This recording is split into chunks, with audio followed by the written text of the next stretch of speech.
സാറേ, കഴിഞ്ഞ ദിവസം സാറിന് ഇറങ്ങിയ 4 പുസ്തകമാണ്. അതിനു മുമ്പ് കഴിഞ്ഞ വർഷം ഇറങ്ങിയ 8 പുസ്തകമാണ് പല ഭാഷകളിൽ. അപ്പോൾ ഇത്രയും വായിക്കാനും എഴുതാനൊക്കെ ഉള്ള സമയം കിട്ടുന്നത് എങ്ങനെയാണ് സാർ? അത് ഞാൻ നേരത്തെ പറഞ്ഞു, എഴുതാൻ സമയം വേണ്ട, മനസ്സ് മതിയെന്ന്. എഴുതാൻ സമയം കിട്ടുന്നുണ്ട്. ഞാൻ പറഞ്ഞതുപോലെ ബ്രഹ്മമുഹൂർത്തത്തിൽ എഴുന്നേക്കാൻ താല്പര്യമുള്ള ആളാണ് ഞാൻ. ഒരു 4 മണിക്കൂർ എല്ലാ ദിവസവും എഴുതാൻ തന്നെ കിട്ടും. എത്ര മണിക്കൂർ ഉറങ്ങുമെന്ന്? ഞാനൊരു 6 മണിക്കൂർ. അല്ലെങ്കിൽ ഗ്ലാമറൊക്കെ ആ പ്രിൻസിപ്പൽ സെക്രട്ടറി ആയിരിക്കും കണ്ട് അതേപോലെ കീപ്പ് ചെയ്യാൻ പറ്റുന്നുണ്ട്. അത് പ്രായം തോന്നുന്നില്ല, കീപ്പ് ചെയ്യാൻ പറ്റുന്നുണ്ട്.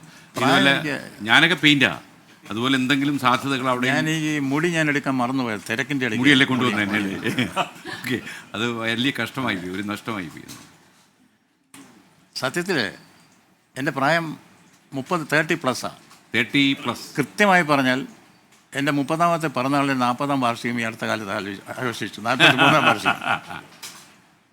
എഴുത്തിന് സമയക്കുറവ് ഒരു പ്രശ്നമല്ല. എഴുത്ത് നൈസർഗികമായി വരുന്ന ഒന്നാണ്. ഞാൻ പറഞ്ഞതുപോലെ സ്പോണ്ടേനിയസ് ഓവർഫ്ലോ, പവർഫുൾ ഫീലിങ്സ്. പിന്നെ ഫിലിപ്പ് സിഡ്നി പറഞ്ഞതുപോലെ എഴുതാൻ എളുപ്പം, look into your heart and write എന്നാണ്. ചെറുപ്പകാലത്ത് ഞാൻ പഠിച്ചു, ഓർത്താൽ അതിശയം സാമ്യം, വാസ്തവം ശ്ലേഷം, ഇങ്ങനെ അലങ്കാരങ്ങളെ തീർക്കാൻ 4 താലിക സാധനം. ഇവയെ കൊണ്ട് തീർക്കുന്നു കവീന്ദ്രർ ഉപമാതിയെ, തങ്കം കൊണ്ട് തട്ടാന്മാർ കങ്കണാദി എന്ന പോലെ. വളരെ എളുപ്പമാണ്, 4 സാധനം മതി, ആർക്കും കവിത എഴുതാം.